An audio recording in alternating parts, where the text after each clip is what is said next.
साथियों नमस्कार, स्वागत है आपका अपने चैनल सक्सेस जंक्शन एक कदम सफलता की ओर में। और हम लेकर के आ गए हैं आपके लिए एमपीपीएससी 2020 और 2021 की दृष्टि से एक अति महत्वपूर्ण टॉपिक है खेल समसमायिकी, जिसे स्पोर्ट्स करंट अफेयर भी कह सकते हैं। यूनिट 8 का ये टॉपिक है। हर एक प्रश्न के बारे में आपको डिटेल में जानकारी दी जाएगी, जिससे अगर उससे संबंधित अन्य कोई भी प्रश्न बनता है तो उसको भी आप बड़ी आसानी से सॉल्व कर सकते हैं। साथ ही साथ में जो कथन वाले प्रश्न बनते हैं, पहला दूसरा सही है, दूसरा तीसरा सही है, या फिर इनमें से कोई सही नहीं है, ऐसे प्रश्नों को आप बड़ी आसानी से सॉल्व कर सकें, यही हमारा सतत प्रयास रहता है। ठीक है, यह है करंट अफेयर की ऑब्जेक्टिव नंबर 11, जिसमें कि स्पोर्ट्स करंट की ये दूसरी वीडियो है। इससे पहले स्पोर्ट करंट की हम एक वीडियो ऑलरेडी अपलोड कर चुके हैं, तो वो वीडियो भी जा करके जरूर देखिएगा। चैनल की प्लेलिस्ट में जाएंगे तो यूनिट 8 के नाम से एक अलग से प्लेलिस्ट बना दी गई है, जिसमें करंट अफेयर की सारी वीडियो वहां पर सेव करके रखी है। तो जाकर के सारी की सारी वीडियो देखिए, बहुत ज़्यादा महत्वपूर्ण है आपके एग्जाम की दृष्टि से। चलिए प्रश्न नंबर 11 की ओर चलते हैं।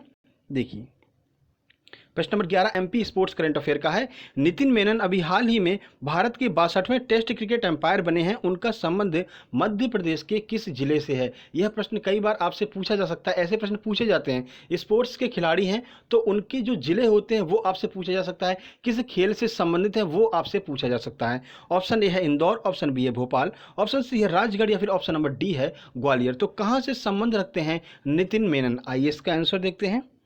सही आंसर है ए, यानी कि इंदौर से संबंध रखते हैं नितिन मेनन। आइए इनके बारे में आपको कुछ जानकारी देते हैं। तो देखिए,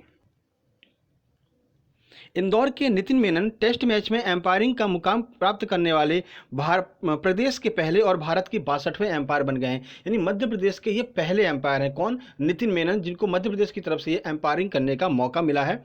पूर्व अंतर्राष्ट्रीय एम्पायर नरेंद्र मेनन के बेटे नितिन 2005 में मध्य प्रदेश पैनल के एम्पायर बने थे। तो कब? तो 2005 में ये मध्य प्रदेश पैनल के एम्पायर चुने गए थे, और 2008 से ये मध्य प्रदेश के घरेलू मैचों में भी एम्पायरिंग कर रहे हैं। ठीक है, तो 2008 से अभी तक मध्य प्रदेश के घरेलू मैच, जिन्हें रणजी मैच कहते हैं, रणजी मैचों में भी इन्होंने एम्पायरिंग की थी। और अब वो अंतर्राष्ट्रीय क्रिकेट में एम्पायरिंग करने वाले जो है प्रदेश के पहले और भारत के 62वें एम्पायर बन गए हैं। चलिए चलते हैं प्रश्न नंबर 12 की ओर। देखिए प्रश्न नंबर 12 है, टिम सऊदी का संबंध किस खेल से है? ऑप्शन ए है वॉलीबॉल, ऑप्शन बी है क्रिकेट, ऑप्शन सी है फुटबॉल, और ऑप्शन डी है हॉकी। सर टिम सऊदी के बारे में ही क्यों पूछ रहे हैं आप? देखिए टिम सऊदी अभी हाल ही में जो भारत और न्यूजीलैंड के बीच सीरीज हुई थी टेस्ट मैच में, उसमें उनको मैन ऑफ द सीरीज का पुरस्कार दिया गया था। और ऐसे प्रश्न आपकी परीक्षा में पूछे जाते हैं। जो विदेशी खिलाड़ी हैं, जो चर्चा में बने हुए किसी न किसी वजह से, तो वो प्रश्न आपसे पूछे जाते हैं। ज़्यादातर जो है क्रिकेट के खिलाड़ियों के बारे में पूछा जाता है, क्रिकेट के विदेशी खिलाड़ियों के बारे में आपसे पूछा जाता है। ठीक है, आइए देखते हैं किस किस खेल से संबंधित है, वॉलीबॉल से, क्रिकेट से, फुटबॉल से, या फिर हॉकी से। तो सही आंसर जैसा कि हमने बताया, तो क्रिकेट से ज़्यादातर पूछे जाते हैं। तो टिम सऊदी क्रिकेट से संबंधित है। अब आपसे पूछा जा सकता है कि किस देश के प्लेयर हैं ये, और इन्होंने अभी ऐसा क्या कारनामा किया है जिससे कि यह प्रश्न आपकी परीक्षा की दृष्टि से महत्वपूर्ण हो गया है। आइए देखते हैं। तो देखिए, टिम सऊदी का संबंध क्रिकेट से है। ये न्यूजीलैंड के एक तेज गेंदबाज हैं। तो कहाँ से हैं? न्यूजीलैंड से हैं, आपको याद रखना है। अभी हाल ही में 21 फरवरी से 2 मार्च 2020 के बीच भारत और न्यूजीलैंड के मध्य हुई टेस्ट श्रृंखला में इनको मैन ऑफ द सीरीज का पुरस्कार दिया गया था। तो मैन ऑफ द सीरीज का पुरस्कार अभी इनको प्रदान किया गया है भारत न्यूजीलैंड टेस्ट सीरीज में। इस वजह से यह प्रश्न आपकी परीक्षा की दृष्टि से महत्वपूर्ण हो गया है। चलिए आगे बढ़ते हैं, प्रश्न नंबर 14 की ओर चलते हैं। देखिए प्रश्न नंबर 14 क्या है? अभी हाल ही में टेस्ट क्रिकेट में सर्वाधिक विकेट लेने वाला तेज गेंदबाज कौन बन गया है? ऑप्शन ए है जिमी एडरसन, ऑप्शन बी है भुवनेश्वर कुमार, ऑप्शन सी है केन विलियमसन, या फिर ऑप्शन नंबर डी है रविचंद्रन अश्विन। तो बताइए अभी हाल ही में टेस्ट क्रिकेट में सर्वाधिक विकेट लेने वाले तेज गेंदबाज की यहाँ पर बात की जा रही है। ऐसे शब्दों को आपको परीक्षा में तुरंत नीचे टिक मार्क कर लेना है, जैसे कि तेज गेंदबाज हो गया, ठीक है, और जो नहीं शब्द बीच में आता है नहीं, उसको आपको टिक मार्क कर लेना है। ये चीज़ें आपके लिए बहुत फायदेमंद होने वाली हैं। साथ ही साथ में आपको टिप्स भी बताते जाएंगे कि आप प्रश्नों को गलत करने से कैसे बच सकते हैं। तो चलिए इसका आंसर देख लेते हैं।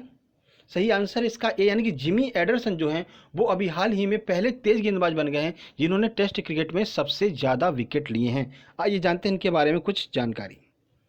देखिए, तो इंग्लैंड के तेज गेंदबाज जिमी एडरसन पाकिस्तान के खिलाफ अपना 6वां टेस्ट शिकार इन्होंने किया। इसके साथ ही जिमी एडरसन टेस्ट क्रिकेट में सबसे ज़्यादा विकेट लेने वाले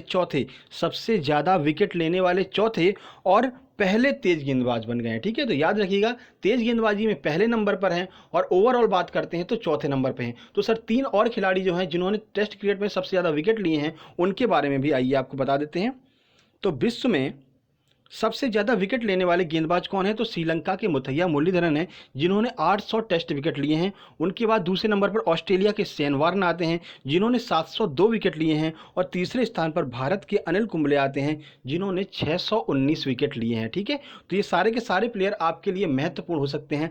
अनिल कुंबले को एक और नाम से जाना जाता है, इनका उपनाम क्या है? तो इन्हें जंबो के नाम से भी जाना जाता है। और ये प्रश्न शायद एमपीपीएससी 2016 या किसी परीक्षा में आया है कि जंबो के उपनाम से इनमें से किस खिलाड़ी को जाना जाता है। तो जो अनिल कुंबले हैं, इन्हें जंबो के नाम से जाना जाता है। ठीक है, हरभजन वाला आया था कि हरभजन को किस नाम से जाना जाता है? तो टर्बोनेटर के नाम से हरभजन को जाना जाता है। ठीक है, चलिए आगे बढ़ते हैं, प्रश्न नंबर 15 की ओर चलते हैं। देखिए, तो प्रश्न नंबर 15 आपके सामने है। ये भी बहुत महत्वपूर्ण प्रश्न है और ये अभी एनटीपीसी में बार बार पूछा जा रहा है, इसलिए इस प्रश्न को हमने इस प्रश्नों की सीरीज में शामिल कर लिया है। देखिए, मध्य प्रदेश की पूजा वस्त्रकार का चयन आईसीसी टी20 विमेन वर्ल्ड कप के लिए हुआ है। उनका संबंध किस शहर से है, यह आपसे पूछा जा रहा है। ऑप्शन ए है मुरैना, ऑप्शन बी है शहडोल, ऑप्शन सी है गुना और ऑप्शन डी है भोपाल। तो किस शहर से संबंध रखती हैं पूजा वस्त्रकार, जिनका जो है चयन टी20 वर्ल्ड कप के लिए हुआ है? एनटीपीसी में यह प्रश्न बना था और पिछले कुछ जो एग्जाम हुए हैं एमपी के, तो वहां पर भी यह प्रश्न बार बार बन रहा है, इसलिए आपकी एमपीपीएससी की दृष्टि से महत्वपूर्ण है यह प्रश्न। आइए देखते हैं किस जिले से संबंध रखती हैं मध्य प्रदेश की पूजा वस्त्रकार। देखिए, सही आंसर बी यानी कि शहडोल जिले की निवासी हैं पूजा वस्त्रकार। अब ये बार बार चर्चा का विषय क्यों बनी हुई है, क्यों यह प्रश्न परीक्षा में आ रहा है? तो इन्होंने कुछ ना कुछ तो किया होगा, कुछ ना कुछ कीर्तिमान बनाया होगा, जिसकी वजह से चर्चा का विषय बने हुई हैं। आइए देखते हैं। तो देखिए, पूजा वस्त्रकार का चयन आईसीसी टी20 विमेन वर्ल्ड कप के लिए हुआ है। उनका संबंध शहडोल जिले से है। अब देखिए, उल्लेखनीय है कि बड़ोदरा में हुए ऑस्ट्रेलिया के खिलाफ मैच में पूजा ने 9वें नंबर पर बल्लेबाजी करते हुए 51 रन की अर्धशतकीय पारी खेली थी। ठीक है, और जो महिला क्रिकेट है, इसके 45 साल के इतिहास में ऐसा पहली बार हुआ है कि किसी गेंदबाज जो है और 9वें नंबर पर आकर के 51 रनों की अर्धशतकीय पारी खेल रहा हो। इस वजह से पूजा वस्त्रकार चर्चा में बनी हुई हैं और बार बार परीक्षाओं में पूछी जा रही हैं। अभी एनटीपीसी जो एग्जाम हुआ था रेलवे का, उसमें यही प्रश्न पूछा गया था कि 9वें नंबर पर बल्लेबाजी करते हुए महिला विश्व इतिहास में कौन सी ऐसी बल्लेबाज हैं जिन्होंने 51 रनों की अर्धशतकीय पारी खेली थी। तो वहां पर भी इसका आंसर पूजा वस्त्रकार था। ठीक है, अभी हाल ही में जो 2020 का एनटीपीसी हुआ है, इसलिए यह प्रश्न आपकी एमपीपीएससी के लिए भी महत्वपूर्ण हो जाता है। चलिए आगे बढ़ते हैं, प्रश्न नंबर 16 की ओर चलते हैं। और सारी चीज़ें देखिए आपको रिटन फॉर्म में मिल रही हैं, तो इतनी हमारी मेहनत लग रही है तो वीडियो को लाइक करना तो बनता है मेरे भाई। ठीक है ना, और ये सारी चीज़ें आपको हमारे टेलीग्राम चैनल पर, वहाँ से आपको इसकी पीडीएफ मिल जाएगी। तो आप वीडियो देखिए, पीडीएफ से रिवाइज कीजिए, सारी चीज़ें क्रिस्टल क्लियर हो जाएंगी आपके दिमाग में। ठीक है ना, तो वीडियो को लाइक जरूर कीजिए, कर दीजिए। सर टेलीग्राम चैनल पर कैसे पहुँचेंगे? तो टेलीग्राम के लिए आपको कुछ नहीं करना है, टेलीग्राम ऐप पर जाइए, वहाँ पर सर्च कीजिए सक्सेस जंक्शन, वहाँ पर आपको हमारा चैनल दिख जाएगा, चैनल का लोगो दिख जाएगा, उसको ज्वाइन कर लीजिए। वहाँ से आप पीडीएफ डाउनलोड कर सकते हैं। बाकी वहाँ पर हम टेस्ट भी क्रिएट करते हैं, पोल भी क्रिएट करते हैं, और ये सारी वीडियो इससे पहले जो है यूनिट 9 की बात करते हैं, एमपी की बात करते हैं, यूनिट 7, यूनिट 10, सारी वीडियो वहाँ पर आपको एक साथ देखने को मिल जाएंगी। ठीक है, तो चलिए प्रश्न नंबर 16 की बात करते हैं। पुरुष वर्ग का Indian footballer of the year का अवार्ड किसे दिया गया है? पुरुष वर्ग का है, याद रखिएगा। अब ये पुरुष का वर्ग जहां पर भी लिखा है, इसके नीचे आप टिक मार्क कर लेंगे। ठीक है, जब आप परीक्षा देंगे तब। तो देखिए, ऑप्शन ए है बाईचुंग भूटिया, ऑप्शन बी है गुरप्रीत सिंह, ऑप्शन सी है संजू, या फिर ऑप्शन नंबर डी है इनमें से कोई नहीं। तो किसे पुरुष वर्ग का Indian footballer of the year का पुरस्कार दिया गया है? तो हम आपको दोनों बताएंगे, पुरुष वर्ग का भी बताएंगे और महिला वर्ग का भी बताएंगे। आइए देखते हैं। सही आंसर बी यानी कि गुरप्रीत सिंह को यहाँ पर पुरुष वर्ग का जो है फुटबॉलर ऑफ द ईयर का पुरस्कार दिया गया है, भारतीय। तो देखिए, अब गुरु पूछा जा सकता है कि गुरप्रीत सिंह इससे संबंधित हैं, तो बता देते हैं आपको। पुरुष वर्ग का Indian footballer of the year का अवार्ड गोलकीपर गुरप्रीत सिंह को दिया गया है। तो गुरप्रीत सिंह कौन है? पहली बात तो फुटबॉल खेलते हैं और फुटबॉल में भी वो गोलकीपर हैं, याद रखिएगा। अब देखिए, वही महिला वर्ग की बात करते हैं, तो महिला वर्ग का फुटबॉलर ऑफ द ईयर का अवार्ड संजू को दिया गया है। दोनों चीज़ें आपको याद रखनी है।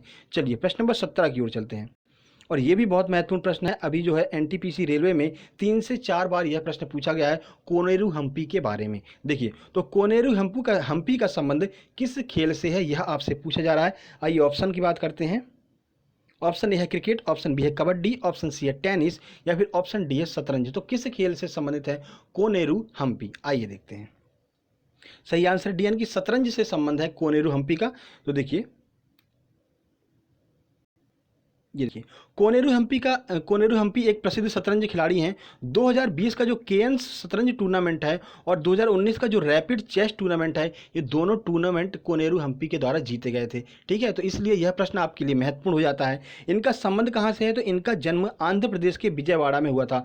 जन्म आपसे पूछा जा सकता है या ये पूछा जाता है कोनेरू हम्पी किस जिले से संबंधित है, किस राज्य से संबंधित है, तो वहाँ पर आप बता सकते हैं आंध्र प्रदेश से संबंधित है और आंध्र प्रदेश के विजयवाड़ा जिले से संबंधित है। ठीक है, शतरंज इतिहास में सबसे कम उम्र में ग्रैंड मास्टर का रिकॉर्ड इनके ही नाम है। महज 15 वर्ष की उम्र में ये शतरंज की ग्रैंड मास्टर बन गई थी। ठीक है, अब देखिए अवार्ड्स की बात कर लेते हैं तो 2003 में इन्हें अर्जुन पुरस्कार दिया गया है। 2007 में इन्हें पद्मश्री पुरस्कार से भी नवाजा गया है। ठीक है, तो जब आपका कथन वाला प्रश्न बनेगा तो कुछ इस तरह से प्रश्न बनेगा, कोनेरू हम्पी का संबंध किस खेल से है, कोनेरू हम्पी का संबंध शतरंज से है, बताइए इनसे संबंधित कौन कौन से तथ्य बिल्कुल सही हैं। फिर आपसे पूछ लिया जाएगा 2003 में इन्हें अर्जुन अवार्ड दिया गया था, ऑप्शन बी बोलेगा 2007 में इन्हें पद्मश्री से नवाजा गया था, ऑप्शन सी बोलेगा शतरंज इतिहास में सबसे कम उम्र 20 वर्ष में ग्रैंड मास्टर बनने वाली ये पहली भारतीय खिलाड़ी हैं। फिर आपसे पूछा जाएगा इनमें से कौन सा गलत है, तो फिर आप अपना आंसर आसानी से लगा सकते हैं कि 15 वर्ष में जो है इनको ग्रैंड मास्टर का खिताब दिया गया था। ठीक है, तो कुछ इस तरह से प्रश्न बन सकते हैं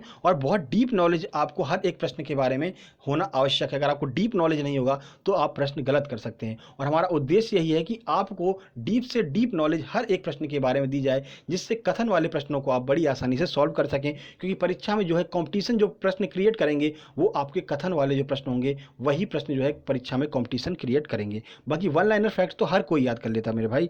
चलिए प्रश्न नंबर 18 की ओर चलते हैं।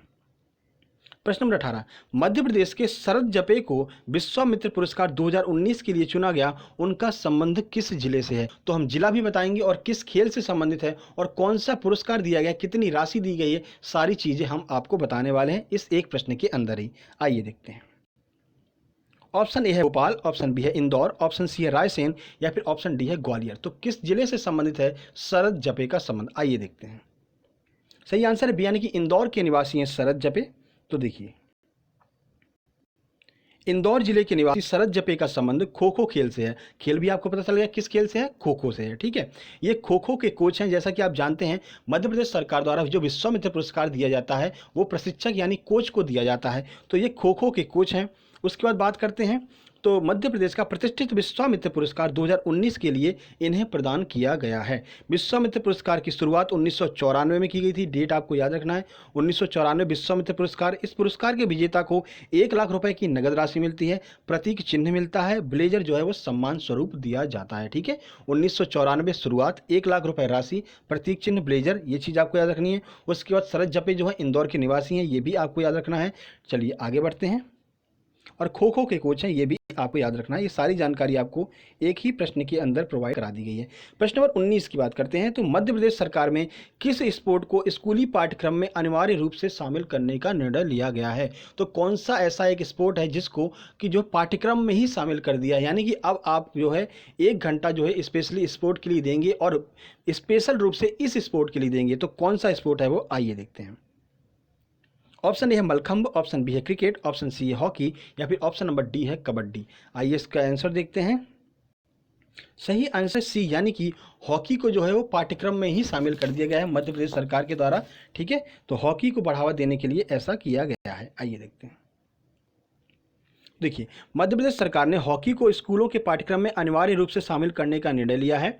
हॉकी की बात कर लेते हैं तो कुछ महत्वपूर्ण प्रश्न जो हॉकी से बनेंगे तो हॉकी में रानी रामपाल को राजीव गांधी खेल रत्न पुरस्कार 2020 से सम्मानित किया गया है और किस किस को किया गया है वो सारी जानकारी हम आपको ऑलरेडी दे चुके हैं इससे पहले वाली स्पोर्ट वाली वीडियो में 2020 के राजीव गांधी खेल रत्न पुरस्कार के बारे में। अब देखिए मध्य प्रदेश के कुछ खिलाड़ी हैं जो हॉकी से संबंध रखते हैं और बार बार परीक्षाओं में पूछे जाते हैं। तो देखिए शंकर लक्ष्मण जो है वो हॉकी से संबंधित है। रूप सिंह को लेकर के बार बार कन्फ्यूज होते हैं क्योंकि लोगों के दिमाग में आता है ग्वालियर का रूप सिंह स्टेडियम क्रिकेट से संबंधित है, तो जो रूप सिंह है इनका संबंध भी क्रिकेट से होगा। तो नहीं मेरे भाई, रूप सिंह का संबंध हॉकी से है, याद रखना है आपको। ठीक है, नीता डूमरे भी हॉकी से संबंधित है, अरमान कुरैशी का भी संबंध जो है हॉकी से ही है, याद रखिएगा। चलिए प्रश्न नंबर 20 करंट अफेयर का बहुत महत्वपूर्ण यह प्रश्न है, आइए देखते हैं। देखिए वर्ष 2023 का पुरुष हॉकी वर्ल्ड कप का आयोजन किस देश में किया जाएगा, यह आपसे पूछा जा रहा है। बहुत महत्वपूर्ण यह प्रश्न है। ऑप्शन है चीन, ऑप्शन बी है जापान, ऑप्शन सी है भारत या फिर ऑप्शन नंबर डी है बांग्लादेश। तो कहां पर किया जाएगा 2023 का पुरुष हॉकी वर्ल्ड कप, आइए देखते हैं। सही आंसर है सी यानी कि हमारे प्यारे भारत में ही आयोजन होगा इस बार भी पुरुष हॉकी वर्ल्ड कप 2023 का। अब देखिए, इससे पहले 2018 का जो वर्ल्ड कप है वो भी भारत में ही आयोजित किया गया था। ठीक है, यह पुरुष हॉकी वर्ल्ड कप का 15वां संस्करण होगा। तो कौन सा संस्करण है ये भी आपको याद रखना है, 15वां संस्करण है। उड़ीसा के कलिंगा स्टेडियम और बिरसा मुंडा स्टेडियम में 13 से 29 जनवरी 2023 के बीच ये सारे के सारे जो मैच हैं पुरुष हॉकी वर्ल्ड कप के वो खेले जाएंगे। कौन से 2 स्टेडियम में? तो उड़ीसा के कलिंगा स्टेडियम में, यहाँ पर पहले भी हुआ था, लेकिन इस बार जो नवनिर्मित स्टेडियम है बिरसा मुंडा स्टेडियम, ये नया नया बना हुआ है, तो यहाँ पर भी इस बार मैच खेले जाएंगे। ठीक है, तो 13 से 29 जनवरी 2023 के मध्य मैच खेले जाएंगे। तो ये 10 महत्वपूर्ण प्रश्न थे। आपको अगर ये वीडियो पसंद आई हो तो वीडियो को लाइक जरूर कर दीजिएगा। ठीक है, कल हमने आपसे एक प्रश्न पूछा था कि लिटिल मास्टर के नाम से किसे जाना जाता है, तो किस किस ने आंसर दिया वो भी देख लेते हैं।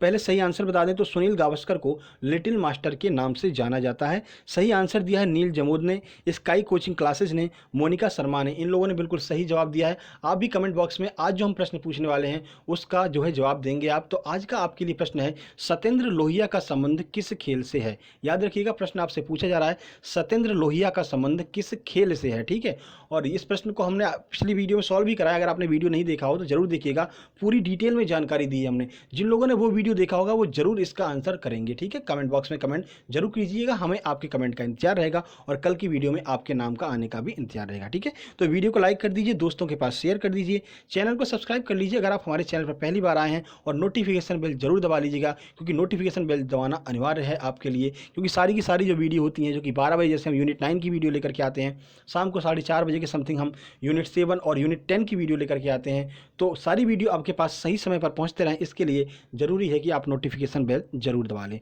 तो जल्द ही मिलते हैं एक नई वीडियो में, तब तक के लिए नमस्कार, धन्यवाद।